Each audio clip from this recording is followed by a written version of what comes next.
আসসালামু আলাইকুম সুপ্রিয় শিক্ষার্থীবৃন্দু, কেমন আছো তোমরা সবাই? আশা করছি সবাই অনেক অনেক ভালো আছো। এখন দেখো আমরা যে টপিক নিয়ে আলোচনা করব সেটার নাম হলো ত্বরণ ও মন্দন। আচ্ছা, আমরা সবাইকে এই নামটা শুনছি কিনা? আমরা অবশ্যই এই নামগুলো শুনছি। আজকে আমরা এমন ভাবে এই জিনিসগুলো পড়বো যে তোমাকে আর কখনো এগুলো নিয়ে টেনশন না করা লাগে। একদম কোনো টেনশনই থাকবে না এই টপিক পড়ার পর। আচ্ছা, এখন প্রথমত আমরা জানবো যে ত্বরণকে আমরা কি দ্বারা প্রকাশ করি, তারপর আমরা ত্বরণে ঢুকবো। ঠিক আছে, মনে রাখবা ত্বরণের ইংরেজি ওয়ার্ড হলো অ্যাক্সিলারেশন। কি বলছি? অ্যাক্সিলারেশন। আচ্ছা, অ্যাক্সিলারেশন প্রথম ওয়ার্ডটা কি জানো? প্রথম ওয়ার্ডটা হলো এ। এই এ থেকে আসছে এ, এই যে ছোট হাতের এ, তাই না? এখন দেখো এই ছোট হাতের এ মানে কিন্তু কি মিন করবে? ত্বরণ মিন করবে। আমার কি মিন করবে? মন্দন মিন করবে। ঠিক আছে, ত্বরণ আর মন্দন আসলে দুই ভাই। কি বলছি? দুই ভাই। জাস্ট কিছু কেসে তাদের মধ্যে পার্থক্য আছে, বাট আলটিমেটলি তারা কিন্তু সেম জিনিসই মিন করে।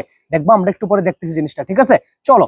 প্রথমত তুমি এই গাড়ির মধ্যে বসে আছো, এই ধরো এখানে তুমি বসে আছো। ঠিক আছে, এখন তুমি কি করতেছো? গাড়ি চালাইতেছো, খুব আরামসে বসে বসে গাড়ি চালাইতেছো।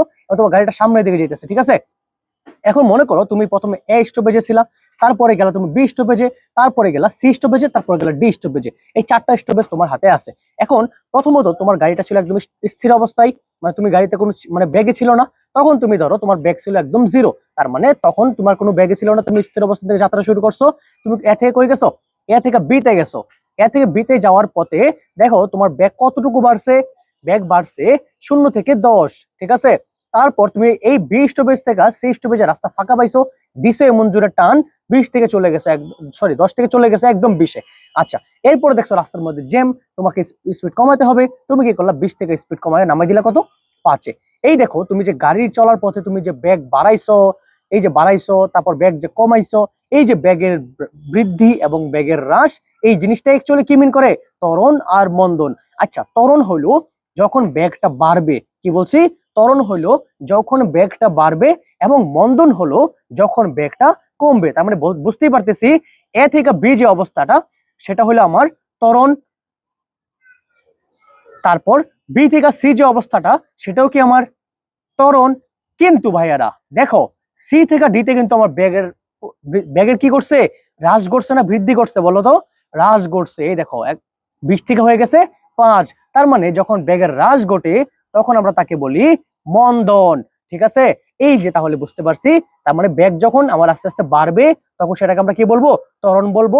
এবং ব্যাগ যখন আস্তে আস্তে কমবে তখন আমরা তাকে বলবো মন্দন। ঠিক আছে, এখন তাহলে চলো আমরা ত্বরণ নিয়ে একটু আলাদা করে সংজ্ঞাটা জেনে নেই। দেখো, ত্বরণ এর সংজ্ঞা হলো বেগ বৃদ্ধির হারকে ত্বরণ বলে। আচ্ছা, আমি তোমাদেরকে যত দিনই পড়াবো মনে রাখবো, যখন আমি হার বলবো তখন মানে হইলো যে জিনিসটার হার বলছে ওই জিনিসটাকে টি দ্বারা ভাগ করা। কি বলছি? টি দ্বারা ভাগ করা। তাহলে বেগ বৃদ্ধির মানে কি? আমি যদি বলি তোমার বয়স ছিল 10 বছর, এখন হয়ে গেছে তোমার বয়স 15 বা 16 বছর। আচ্ছা বলো তো দেখি, তোমার বয়স কতটুকু বৃদ্ধি পাইছে? তুমি কি করো? এখন যতটুকু আছে আর আগে যতটুকু ছিল ওই দুটোর বিয়োগ করো। বুঝতে পারছি? তাহলে তোমার বয়স কতটুকু বাড়ছে তুমি কি কেমন রিপ্রেজেন্ট করো? 15 - 10, এই যে কত আসছে? 5 বছর। এই 5 বছরটা অ্যাকচুয়ালি কি? তোমার বয়সের বৃদ্ধি। তার মানে ব্যাগ বৃদ্ধি কি হবে? ব্যাগ বৃদ্ধি মানে হইলো এখন কোন অবস্থায় আছে এবং আগে কোন অবস্থায় ছিল, এই দুটা ব্যাগের কি পার্থক্য। এবং আমি বলছি হারকে, হার মানে কি? টাইম দ্বারা ভাগ। তাহলে অ্যাকচুয়ালি আমি যদি ব্যাগের সূত্রটা বের করতে চাই, আমরা সরি ত্বরণের সূত্রটা বের করতে চাই, আমরা জানি ত্বরণ মানে হইলো এ। কি বলছি? ত্বরণ মানে হইলো এ, কারণ কি অ্যাক্সিলারেশন থেকে আসছে এ। আচ্ছা, এ মানে হইলো ব্যাগ বৃদ্ধির হার। এখন তোমাকে দুটা জিনিস মনে রাখতে হবে, একটা হলো আদি বেগ, আরটা হলো শেষ বেগ। আচ্ছা, শেষ বেগ মানে কি? যেখানে গিয়ে গাড়িটা থামছে। আর আদি বেগ মানে কি? আগে যেখানে বেগ, আগে যে অবস্থানে ছিল ওই অবস্থানের বেগ। আচ্ছা, আদি বেগকে আমরা প্রকাশ করব ইউ দিয়ে। কি দিয়ে? ইউ দিয়ে। বুঝতে পারছি? আর শেষ বেগকে আমরা প্রকাশ করব ভি দিয়ে। কি দিয়ে? ভি দিয়ে। তাহলে বেগের পরিবর্তনটা অ্যাকচুয়ালি কি? শেষ বেগ মাইনাস আদি বেগ। তাহলে শেষ বেগ কত? ভি। আদি বেগ কত? ইউ। আর যেহেতু বলছি হার, হার মানে কি? সময় দ্বারা ভাগ। তাহলে কি দ্বারা ভাগ করা হবে? টি দ্বারা ভাগ করা হবে। ঠিক আছে, তাহলে এর সূত্রটা কি দাঁড়াইলো? ত্বরণ মানে হইলো শেষ বেগ মাইনাস আদি বেগ ডিভাইডেড বাই কত? টি। ঠিক আছে, এখন দেখো আমি তোমাদেরকে একটা গ্রাফ নিয়ে আসলাম। গ্রাফের এই ওয়াই অক্ষ বরাবর আমাদের কি আছে? বেগ আছে, এবং এক্স অক্ষ বরাবর আছে আমাদের সময়। ঠিক আছে, এখন দেখো এক্স অক্ষ বরাবর কি হইতেছে? এক্স অক্ষ বরাবর আমার যেহেতু সময়, তাহলে সময়ের সাথে সাথে কি করতেছে? আমার সময় এদিকে যাইতেছে। যত সময় যেতেছে আমি দেখবো ব্যাগটা কি বাড়ে নাকি বাড়ে না। উপরে যাওয়া মানে হলো ব্যাগ বাড়া, আর নিচে নামা মানে হলো ব্যাগ কমা। আচ্ছা দেখো, আমি ধরি এটা একটু সময় এবং এটা একটা সময় এবং এটা একটা সময়। আর দেখো তো দেখি, এই যে এতটুকু সময়ে শূন্য থেকে মানে ও থেকে এতে যে অবস্থানে তার বেগ কি বাড়ছে কিনা বলতো দেখি। উপর দিকে যাওয়া মানে বেগ বাড়া, তাহলে উপর দিকে গেছে মানে কি হয়েছে, তার বেগটা বাড়ছে। তারপর দেখো এই যে আমার এইটুকু যে সময় মানে এইটুকু যে সময়, এটার মধ্যে কি হয় নাই, কোনো বেগ বাড়ে নাই। মনে রাখবা, যখন কোনো বেগ বাড়বে না তখন তাকে আমরা বলবো সমবেগ। কি বলবো? সমবেগ। সমবেগ মানে কি? সমান বেগ। তার মানে তখন কোনো কি হবে না, সমান বেগ মানে কি, তখন কোনো বেগ আমার কি হবে না, বাড়বেও না, বেগ আবার কমবেও না। তাহলে এবিটাকে আমরা কি বলতে পারি? এবিটাকে আমরা বলতে পারি সমবেগ। কি বলতে পারি? সমবেগ। তাহলে বাইরে বুঝতে পারি সমবেগ, সমবেগ জিনিসটা কি?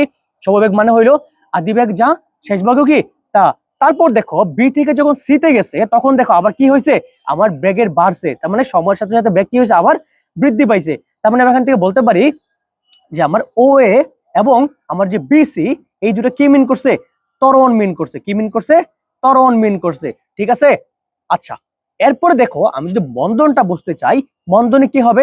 মন্দনের সূত্র মানে সংজ্ঞা হলো বেগ হ্রাসের হারকে মন্দন বলে। আমরা কিন্তু এই জিনিসটা বোঝার সময় বলছিলাম বেগ যখন কমে যায় তখন আমরা তাকে কি বলি? মন্দন বলি। তাহলে দেখো বেগ হ্রাসের হারকে আমরা কি বলবো? মন্দন বলবো। আচ্ছা, চিন্তা করো তাহলে মন্দনকে আমরা এ দ্বারা প্রকাশ করব। আচ্ছা, শেষ বেগ মানে কইছো কত? ভি। আদি বেগ মানে কত? ইউ। তাদের হার মানে কি? তাদেরকে সময় দ্বারা ভাগ। তাহলে এটাও কি আমার অ্যাকচুয়ালি মন্দনের মানে মন্দনের সূত্র। ঠিক আছে। দেখো মন্দনের ক্ষেত্রে আদি বেগটা আমার কি, এটা হলো বেগ, এটা মানে কি আমার সময়, তাই না? তাহলে বেগের সময়ের সাথে সাথে বেগটা কি হইতেছে, আস্তে আস্তে কমতেছে। আচ্ছা, আবার কি বিসি পাইছি না? বিসিতে দেখো কোনো চেঞ্জ হয় নাই, তার মানে বিসিটা কি এখানে সমবেগ। এটা কি আবার সমবেগ, এটা আমাদের সমবেগ। আবার সি থেকে ডিতে কিন্তু আবার বেগ হ্রাস পাইছে ভাইয়েরা। দেখছো কাহিনী? এ থেকে বিতে বেগ কমছে, বি থেকে সিতে সমবেগ ছিল, এবং সি থেকে ডিতে কি হয়েছে, বেগ আবার কমে গেছে। তাহলে দেখো তো এখানে এই জিনিসটা দেখো তো, এখানে আদি বেগটা কি একটু বড় না? দেখো এটা যদি আমরা ওয়াই অক্ষ হয়, এই জিনিসটা মানটা কি বড় না, এবং এই জিনিসটা মানটা কি ছোট না? তাহলে দেখো আমি যখন মান বের করতে চাই তাহলে মানটা কি আসবে, মানটা আসবে ঋণাত্মক। কি আসবে? ঋণাত্মক। বুঝতে পারছি? ত্বরণের মানটা যখন ঋণাত্মক আসবে তখন আমরা তাকে কি বলবো? মন্দন বলবো। বুঝতে পারছি ভাইয়েরা? ত্বরণের মান যখন ঋণাত্মক আসবে তখন তাকে আমরা বলবো মন্দন। Got it? বুঝে গেছে কিনা? ওকে। এখন তাহলে আমি যদি তোমাকে বলি যে তুমি এখান থেকে যাত্রা শুরু করছো, এখান থেকে এখানে গেছো, তোমার ব্যাগ ছিল প্রথমে 0, তারপর কত হয়েছে 10, তাহলে তোমাকে ব্যাগ বাড়ছে নাকি কমছে? অবশ্যই বাড়ছে। তার মানে এটা কি করছে? এটা ঘটছে আমার ত্বরণ। ঠিক আছে। আর এখান থেকে তোমার যদি বলি তোমাকে যাইতে সময় লাগছে 10 মানে 3 সেকেন্ড, তাহলে তুমি কি বলতে পারবা যে এখানে আমার ত্বরণটা কত? আমরা জানি ত্বরণ মানে হলো এ। এ মানে কি শেষ বেগ মাইনাস আদি বেগ ভাগ কত? সময়। তাহলে শেষ বেগ কত? শেষ বেগ হলো 10, আদি বেগ কত? 0, আর সময় কত? 3। তাহলে 3 দ্বারা 10 কে ভাগ করলে মেবি 3.33 আসবে। ঠিক আছে। এখন তাহলে চলো আমরা আমাদের যে ত্বরণ এবং মন্দনের যে এককটা আছে সেটা আমরা দেখে ফেলি। আচ্ছা দেখো তো দেখি ভাইয়েরা। আচ্ছা, আমাদের এই পেজটা একটু মানে কনজাস্টেড হয়ে যাচ্ছে, আমি আরেকটা পেজ দিচ্ছি। ঠিক আছে, একটু ওয়েট করো। আচ্ছা, আমরা এই পেজটা একটা ম্যাথও দেখবো ত্বরণ নিয়ে, আবার আমরা কি করব, এই পেজটা একটা ম্যাথও দেখবো, তারপর তারপর আমরা ত্বরণের যে ইয়েটা আছে, এককটা আছে সেটা আমরা দেখে নিব। আচ্ছা, আমরা প্রথমে ত্বরণের এককটা দেখি। আমরা জানি ত্বরণ মানে হইলো এ।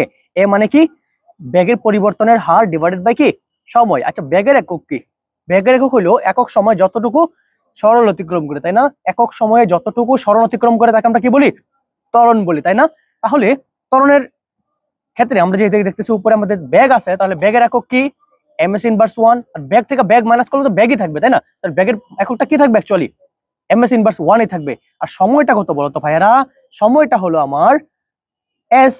তাহলে দেখো তো আমি যদি লিখি যে এমএস ইনভার্স 1, আরেকটা এস ইনভার্স যদি উপরে চলে যায়, এস ইনভার্স মানে হইলো 1/s। কি বলছি? এস ইনভার্স মানে হইলো 1/s। তাহলে এই যে এসটা যেখানে 1 আকারে আছে, আমি এটা কি করতে পারি? উপরে তুলতে পারি। এখন দেখো তো এস ইনভার্স কয়টা আছে? 2টা। আমরা জানি পাওয়ার যদি আমরা 2টা হয় তাহলে আমরা কি করতে পারি? এটাকে যোগ করে দিতে পারি। সেম সেম বেস হলে এটাকে আমরা বেস বলি। আমরা যখন আমাদের হায়ার ম্যাথের চ্যাপ্টারটা পড়বো, সূচক চ্যাপ্টারটা পড়বো, তখন আমরা এগুলো নিয়ে একদম ক্লিয়ার হয়ে যাব। তাহলে দেখো তো আমরা দেখি ত্বরণের মাত্রা একক কি বের হইছে? ত্বরণ একক বের হইছে এমএস ইনভার্স 2। MS inverse 2। তাহলে মন্দনের মাত্রাও কি? এটাই। ত্বরণ এবং মন্দনের মাত্রা এবং একক কি? সেম। আচ্ছা, তাহলে মাত্রাটা বের করে ফেলি। আচ্ছা, মাত্রাটা কেমনে হবে? আমরা জানি মাত্রা আমরা ইউজ করি কি দিয়ে? ডাইমেনশন দিয়ে, তাই না? আমরা জানি মিটার। মিটার কই থেকে আসছে? মিটার আসছে লেংথ থেকে। কই থেকে আসছে? মিটার আসছে লেংথ। এই যে লেংথ মানে দৈর্ঘ্য, ওই দৈর্ঘ্য থেকে আমার কি আসছে? মিটার আসছে। আর এস মানে কি? সময়। সময় কই থেকে আসছে? টাইম থেকে আসছে। ঠিক আছে। এই যে সেকেন্ড, সেটা কই থেকে আসছে? টাইম থেকে আসছে। তাহলে আমরা লিখতে পারি এল মানে হলো লেংথ, লেংথের প্রথম ওয়ার্ড কি এল, এটা মনে হলো আমার কি মিটারের মাত্রা। তারপর সেকেন্ডের মাত্রা কি টি, টি মানে টাইম, এই যে বড় হাতের টি, এটার উপর কত আছে ইনভার্স 2 আছে, এই যে এল টি ইনভার্স 2, এটা কার মাত্রা আমার ত্বরণের মাত্রা। তাহলে মন্দনের মাত্রাও কি হবে এল টি ইনভার্স 2, ঠিক আছে। আচ্ছা, তোমাদের জন্য খুব মজার একটা ম্যাথ নিয়ে আসলাম, এই ম্যাথটা করার মাধ্যমে আমাদের আজকের ক্লাসটা শেষ হবে এবং পরবর্তী ক্লাসগুলো আমরা একইভাবে নিব এবং খুবই ইন্টারেক্টিভ ক্লাসগুলো হবে। তোমরা জাস্ট মনোযোগ দিয়ে ক্লাসগুলো করবে এবং দেখবে তোমাদের আর কোনো সমস্যা নেই এই চ্যাপ্টারে। আমি তোমাদেরকে একদম বোর্ড কোয়েশ্চেন পর্যন্ত সলভ করে দিব ভাইয়ারা, জাস্ট নো টেনশন। এখন দেখো, প্রথমত প্রশ্নটা আমাকে ভালো করে পড়তে হবে। একটি বালক 20 মিটার পার সেকেন্ড বেগে যাত্রা শুরু করে, তার মানে একটা বালক কি করছে 20 মিটার পার সেকেন্ড বেগে যাত্রা শুরু করে এবং কি করছে 40 মিটার পার সেকেন্ড বেগে একটা রাস্তায় দৌড়ানো শেষ করে। তার মানে দেখছি সে শুরু করছে এতটুকু বেগে এবং শেষ করছে কতটুকু বেগে, এতটুকু বেগে, তাই না। এবং বলছে তার রাস্তার দৌড়ানো শেষ করে, মানে একটা রাস্তা সে দৌড়, মানে ধরো এটা একটা রাস্তা, সে কি করছে 20 মিটার পার সেকেন্ডে কি করছে সে যাত্রা শুরু করছে এবং কি করছে 40 মিটার পার সেকেন্ডে সে কি করছে যাত্রাটা শেষ করছে। এবং এতে তার সময় লাগছে কত সেকেন্ড, 10 সেকেন্ড সময় লাগছে। কত সেকেন্ড সময় লাগছে, 10 সেকেন্ড সময় লাগছে। এখন বলছে আমাকে ত্বরণ বের করে। আচ্ছা, আমরা বুঝতেই পারতেছি বেগে যেহেতু বৃদ্ধি ঘটছে তাহলে এখানে ত্বরণই হবে, তাই না। আচ্ছা, তাহলে আমরা কি জানি যে ত্বরণ মানে কি, ত্বরণ মানে হইলো বেগের পরিবর্তন ডিভাইডেড বাই কি সময়। আচ্ছা, বেগের পরিবর্তন, শেষ বেগ কত এখানে বলো তো দেখি, শেষ বেগ হলো 40, আর আদি বেগ কত, আদি বেগ হলো আমার 20, তারপর সময় কত এখানে লাগছে, সময় লাগছে 10 সেকেন্ড। তাহলে একটু হিসাব করি, 40 থেকে 20 গেলে কত 20, সময় লাগছে 10, 20 কে 10 দ্বারা ভাগ করলে আসবে কত 2। এই যে আমরা জানি একক হলো এম এস ইনভার্স 2। দেখো তো কত সহজ এই ম্যাথ গুলো। আচ্ছা, যদি এটা বুঝতে পারো তাহলে আশা করি তোমাদের ত্বরণ আর মন্দন নিয়ে আর কোনো সমস্যা থাকবে না। ঠিক আছে ভাইরা, এখন তোমাদের কাজ হলো পরবর্তী ভিডিওর জন্য ওয়েট করা এবং তোমাদের সাবস্ক্রাইব যে বাটনটা আছে সেটাই ক্লিক করে নোটিফিকেশন এটা অন করে দাও। কারণ ভিডিও এমন আছে, ইউটিউবে হাজার হাজার লাখ লাখ কোটি কোটি ভিডিও আছে, সেগুলা তোমার সামনে আসবে, কিন্তু আমার ক্লাস কিন্তু তুমি পাবো না। তার মানে তোমাকে অবশ্যই নোটিফিকেশন যে বাটনটা সেটাকে তোমাকে কি করতে হবে, প্রেস করে দিতে হবে। ঠিক আছে, তাহলে দেখা হচ্ছে পরবর্তী ক্লাসে। সেই পর্যন্ত টেক কেয়ার অ্যান্ড আসসালামু আলাইকুম।